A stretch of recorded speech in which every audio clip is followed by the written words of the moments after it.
अब हनी सिंह को भी पता चल गया कि भोजपुरी का पावर क्या होता है। हनी सिंह का गाना आता है लेकिन उस गाने में भोजपुरी लैंग्वेज मिक्स किया गया है।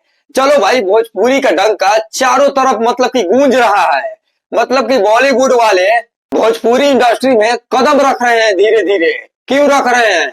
बाकी सारे स्टार का गाना लगातार आता है, बॉलीवुड का बात कर रहा हूं मैं। उनका गाने को छोड़कर भोजपुरी गाने ट्रेंडिंग में चला जाता है नंबर 1 पर, नंबर 2 पर। लेकिन अब बॉलीवुड वाले लोग भी सोच रहे हैं कि हम लोग भी धीरे धीरे भोजपुरी इंडस्ट्री में कदम बढ़ाएं। इससे अच्छा क्या हो सकता है भाई?